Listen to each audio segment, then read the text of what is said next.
নমস্কার বন্ধুরা, মনীষার হেসেলে আপনাদের সবাইকে স্বাগত। আজ আপনাদের সাথে শেয়ার করব তালের বড়ার রেসিপি। আর এইভাবে যদি তালের বড়া বানানো হয়, যেমন খেতে হবে তেমন সফট হবে।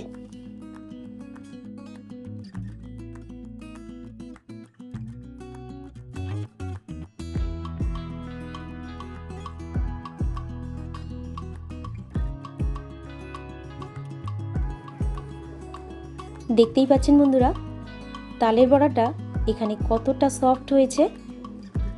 একেবারে নরম তুলতুলে, মুখে দিলেই মিলিয়ে যাবে। রেসিপিটি বানানোর জন্য এখানে নিজেদের গাছ থেকেই দুটি পাকা তাল নিয়েছি। আর তালের বড়া বানানোর জন্য এখানে অবশ্যই পাকা দেখে তাল নিতে হবে। এরপর তালের এইভাবে খোসাগুলোকে ছাড়িয়ে নিয়েছি আর তালের আটিগুলোকে একটু মেখে নিয়েছি কোনো রকম জল ছাড়া।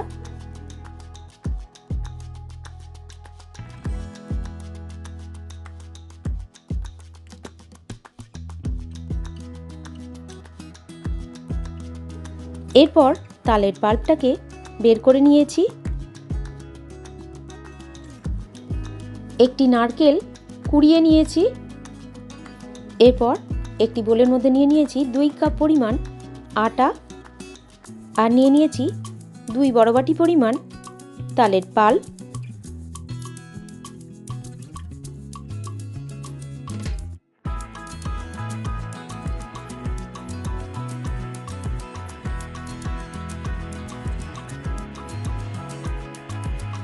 এরপর দিয়ে দিলাম 1/2 কাপ পরিমাণ সুজি, 1 কাপ পরিমাণ নারকেল কোড়ানো।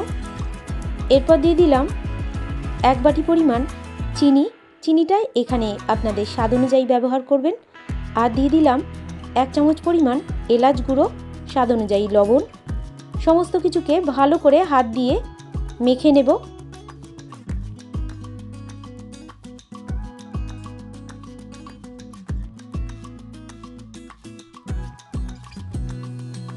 এরপর ব্যাটারটাকে খুব ভালো করে ফেটিয়ে রেডি করে রেখে দিয়েছি। বড়াগুলোকে ভেজে নেব। তার জন্য কড়াইয়ের মধ্যে দিয়ে দিলাম বেশ কিছুটা পরিমাণ সাদা তেল।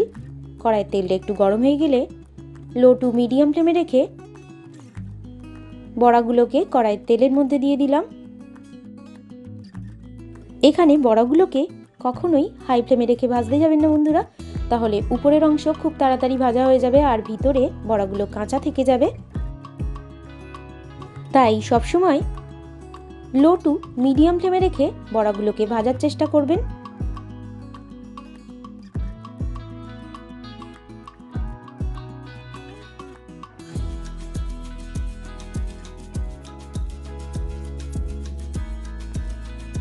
এইভাবে বড়াগুলোর এক পিঠ ভেজে নেওয়া হয়ে গেলে অপর পিঠ উল্টিয়ে ভেজে নেব।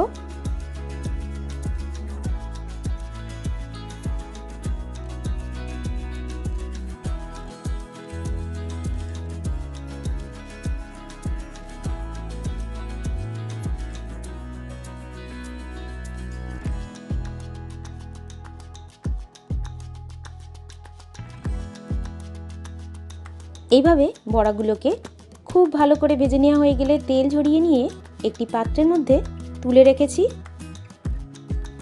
তৈরি হয়ে গেল আমাদের আজকের রেসিপি, নরম তুলতুলে তালের বড়া। আর এই রেসিপিটি আপনারা জন্মাষ্টমী উপলক্ষেও খুব সহজে বানিয়ে নিতে পারেন। অন্যান্য রেসিপিগুলোর মতো আজকের রেসিপিটি আপনাদের কোথাও যদি ভালো লেগে থাকে বন্ধুরা, অবশ্যই আমার এই ছোট চ্যানেলকে এগিয়ে যেতে সাহায্য করবেন। লাইক, কমেন্ট, শেয়ার করবেন। আর চ্যানেলে নতুন কোনো বন্ধু থাকলে চ্যানেলটিকে সাবস্ক্রাইব করে পাশে থাকবেন। এই ধরনের রেসিপি সবার প্রথম দেখার জন্য পাশে থাকা বেল আইকনটিতে প্রেস করে রাখবেন। আর অবশ্যই হাইপ করতে ভুলবেন না বন্ধুরা। একবার হলেও এইভাবে তালের বড়া বানিয়ে দেখবেন, আশা করি আপনাদের খুব ভালো লাগবে। রেসিপিটি শেষ পর্যন্ত দেখার জন্য আপনাদের সবাইকে ধন্যবাদ। সবাই ভালো থাকবেন, সুস্থ থাকবেন।